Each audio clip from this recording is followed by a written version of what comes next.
आम आदमी पार्टी मेरठ में अगले 3 दिन बड़ा आंदोलन करने जा रही है और ये आंदोलन शिक्षा और स्वास्थ्य विभाग को लेकर होने वाला है। जो महंगी शिक्षा और आम जनता को जो महंगी स्वास्थ्य सेवाएं मिल रही है उनको लेकर 3 दिन अगले मेरठ में अनशन पर बैठने वाले हैं। यह है आम आदमी पार्टी का पूरा पैनल जो यहाँ पर मौजूद है और अनशन पर यहाँ पर बैठ चुका है।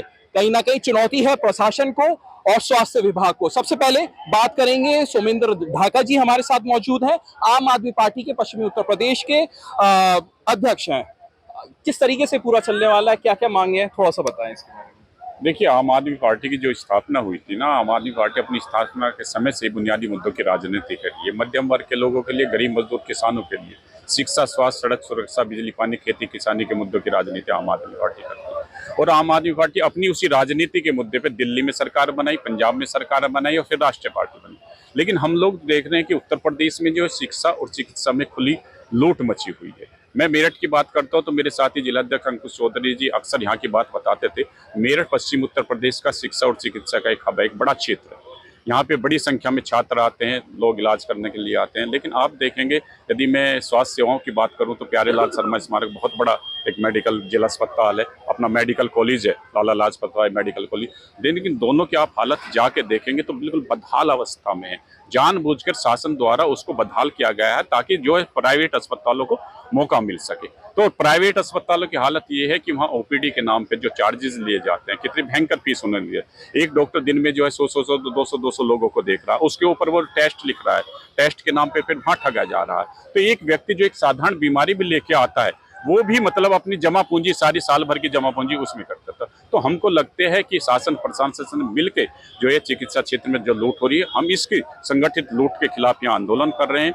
ऐसे ही यदि हम शिक्षा के क्षेत्र में देखेंगे तो सारी जो सरकारी स्कूल है उनकी हालत आप देख लीजिए। कुकरमुत्तों की तरह प्राइवेट जो है ये सारे अपने शिक्षा के स्कूल जो हैं वो उभर रहे हैं और उनमें जो लूट मच रही है। आप किताबों के नाम पे, ड्रेस के नाम पे, फिर दूसरे फंक्शंस के नाम पे, फीस के नाम पे, एक मतलब फिर ट्रांसपोर्ट के नाम पे एक बच्चों को मतलब लूटा जा रहा है, मध्यम वर्ग को, गरीब को लूटा जा रहा है। और चिकित्सा जैसी बुनियादी आवश्यकता है जो कि संविधान के द्वारा हम लोगों को दी गई है, हमारा मूल अधिकार है, उसे एक आम नागरिक को वंचित किया जा रहा है। हम लोगों ने जब ये चर्चा की तो हम लोगों का मन व्यवस्थित हुआ। हमने कहा कि शहीद आजम भगत सिंह के जन्मदिन पर, क्योंकि शहीद आजम भगत सिंह एक ऐसी व्यवस्था इस देश में चाहते थे जो समाजवाद को ला सके, जो अमीरी और गरीबी में भेद न कर सके। तो हमने उनके जन्मदिन 117वें जन्मदिन के अवसर पर 3 दिन का अनशन रखा है। हम शासन प्रशासन को चेतावनी देना चाहते हैं कि 3 दिन का अनशन हम इसलिए करें, हम फॉर्मेलिटी नहीं कर रहे, ज्ञापन दे के नहीं जा रहे, हम शासन प्रशासन को चेता रहे। यदि 3 दिन के बाद भी उन्होंने हमारी मांगों पर ध्यान नहीं दिया, इस लूट की खुली छूट को उन्होंने नहीं रोका, तो हम आगे इस आंदोलन को और बड़े स्तर पर लेके जाएंगे। 28 तारीख को हमारे माननीय नेता संजय सिंह जी यहाँ आ रहे हैं, उसमें आगे की रणनीति बनाकर इस क्षेत्र में हो रही लूट के खिलाफ हम एक प्रकार से एक निर्णायक लड़ाई लड़ेंगे। इस लूट को कैसे रोकेंगे, क्या मांग है, कुछ पॉइंट्स आपने बनाए होंगे देने के लिए। देखिए, बात यही है, अब जो बेवजह की जैसे चेक्स होते हैं, भाई आप देखो सरकार सबसे पहली बुनियादी चीजें क्या, बुनियादी चीजें हैं यदि आप मेडिकल कॉलेज जो हमारे सरकारी अस्पताल है, यदि उसमें सारी बुनियादी सुविधाएं आप उपलब्ध करा दीजिए तो ऑटोमेटिक क्या होगा, जो प्राइवेट हॉस्पिटल है उधर को जनता फिर कम जाएगी। जानबूझ के जो ये प्राइवेट ये सरकारी अस्पतालों को आपने बदहाल कर रखा है।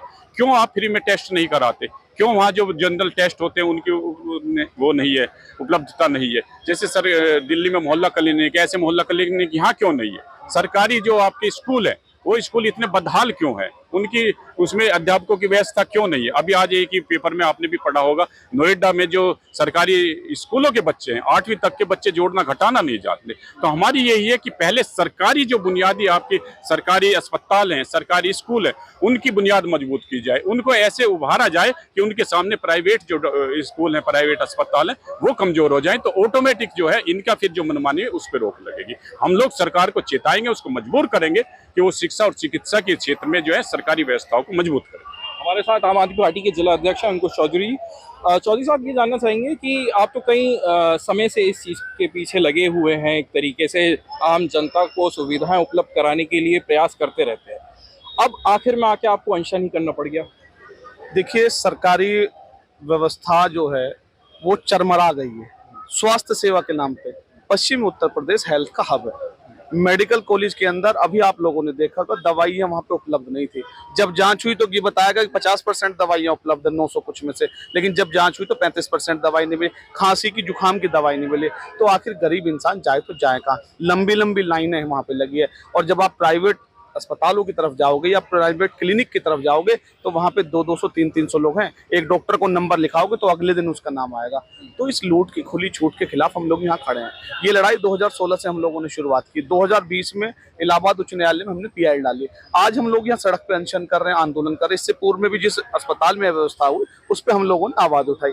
जहां तक बात है, अस्पताल के अंदर ही मेडिकल स्टोर बना दिया जाता है, उसमें अनाप शनाप रेट लगा के दवाइयां दी जाती है। बराबर में खैर नगर है, क्यों नहीं लाने देते भाई आप उसको? होलसेल मार्केट, बिल्कुल होलसेल मार्केट से। आप दवाई का साल्ट क्यों नहीं लिखते?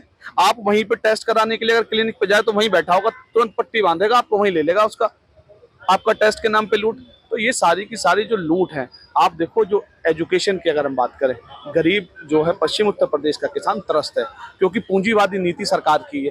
पूंजीपतियों को फायदा पहुंचा रहे हैं, उनका लोन माफ कर रहे हैं, उनका कर्जा माफ कर रहे हैं। किसान यहाँ परेशान है। उसके आवारा पशु जो छुट्टे पशु वो उसको खा के निगल गई उसकी फसल को, तो करे तो क्या? अभी गड्ढे आपने देखे, योगी जी ने दावा किया अभी स्कूल बस में बड़ा हादसा होते बचे। तो सरकार चारों तरफ से फेल है। लेकिन हम कहते हैं कि शिक्षा और स्वास्थ्य ये बुनियादी जरूरत है, और हम आम आदमी पार्टी की नुमाइंदगी कर रहे हैं। दिल्ली में हमने ये करके दिखाया, मोहल्ला क्लिनिक खोल के दिखाया, सरकारी स्कूलों को प्राइवेट स्कूल से बेहतर करके दिखाया। जब दिल्ली में हम ये कर सकते हैं तो उत्तर प्रदेश में क्यों नहीं? और दिल्ली एकमात्र प्रदेश ऐसा है जो मुनाफे का बजट देता है, घाटे का नहीं है। बस की यात्रा फ्री है, तमाम योजनाएं हम लोगों ने वहां लागू कर दी। तो उत्तर प्रदेश इतना बड़ा होने के बाद जब असीम संभावनाएं हैं, किसान हैं या तमाम रोजगार के साधन उपलब्ध नहीं कराए जा रहे। अभी अटेवा के लोग पेंशन के लिए, माहली के लिए मांग कर रहे हैं, ओपीसी के ओपीएस के लिए। तो ये बुनियादी सवाल है। लेकिन उत्तर प्रदेश को आप दिल्ली की तरह बनाना चाह रहे हैं? बिल्कुल होना चाहिए, सुविधाएं होनी चाहिए। जनता अपना टैक्स का पैसा जो देती है, सरकारों का काम है कि वो जनता की न्यूनतम जरूरतों के लिए उसे इस्तेमाल करे, अपने हेलीकॉप्टर के लिए नहीं।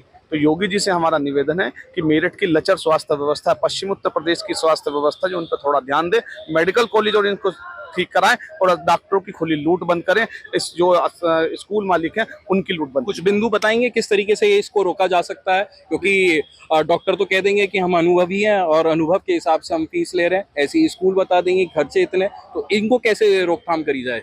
देखिए, जहाँ तक स्कूल की बात है, जितनी भी शिक्षण संस्थाएं हैं वो प्रॉफिट के लिए नहीं होती, वो सेवा के लिए होती हैं।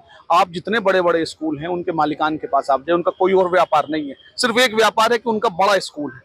तो कहाँ से वो धनाढ्य होते जा रहे हैं, कहाँ से वो लग्जरी चीजें खरीदते जा रहे हैं, उनकी भी तो जांच करा लें। वो सोर्स ऑफ इनकम उनका क्या?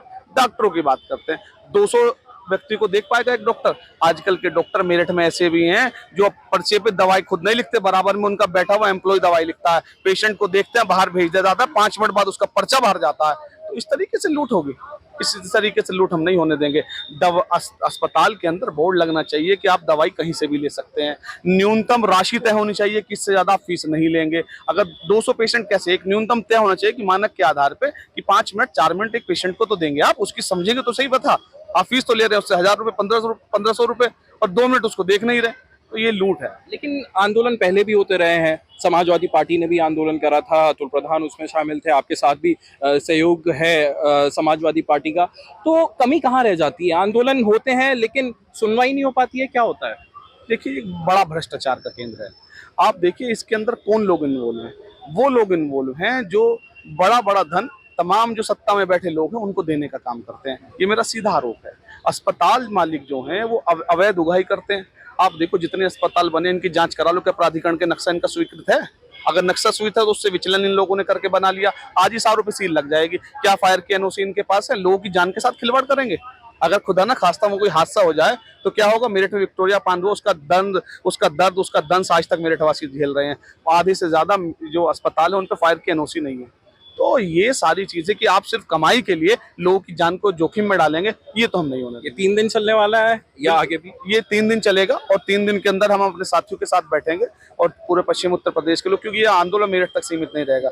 हमारे 10 प्रांत जिला हैं यहाँ पे जो पश्चिम प्रांत में आते हैं, माननीय अध्यक्ष जी के नेतृत्व में। इस आंदोलन को हम एक बड़ी रूपरेखा भी देंगे और 3 दिन में बैठ के तय करेंगे कि इस आंदोलन की रूपरेखा क्या होगी। माननीय सांसद संजय सिंह जी, जो देश के सर्वोच्च सदन की सबसे मुखर आवाज है, वो यहाँ आएंगे। हम उच्च न्यायालय में इसको पीआईएल के माध्यम से लड़ाई के लड़ रहे हैं, सड़क पे यहाँ आंदोलन कर रहे हैं, और उनसे भी निवेदन करेंगे कि देश की सबसे बड़ी पंचायत में इस लूट के खिलाफ आवाज उठाए। तो सड़क से कोर्ट तक चलने वाला है आपका? बिल्कुल बिल्कुल, सड़क से लेकर संसद तक और कोर्ट तक हम लोग इस लड़ाई को लड़ेंगे। हमारी जो पार्टी की स्थापना है उसकी स्थापना का मेन मकसद ही ये है, मुख्य मकसद ही है कि आम लोगों को, एक गरीब लोगों को, किसानों को, मजदूर को जो उसकी बुनियादी आवश्यकताओं की चीज़ें उन्हें मतलब आसानी से उपलब्ध कराई जाए।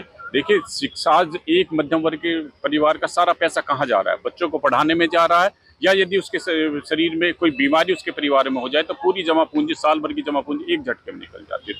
हम चाहते हैं कि जो बुनियादी, जो हमारा मूल अधिकार है, शिक्षा और चिकित्सा का अधिकार, इसको सरकार हमसे कम अच्छा और सस्ता उपलब्ध कराए। ये हमारी बहुत बहुत शुक्रिया बात करने के लिए। ये थे हमारे साथ आम आदमी पार्टी के अध्यक्ष, जिनका ये कहना है कि जो आम जनता है उनको जो मूल सुविधा है वो हर हालत में उपलब्ध कराएंगे और इसके लिए कितनी भी लंबी लड़ाई लड़नी पड़े उसके लिए तैयार है। अनमोल शर्मा, TV9 उत्तर प्रदेश, मेरठ।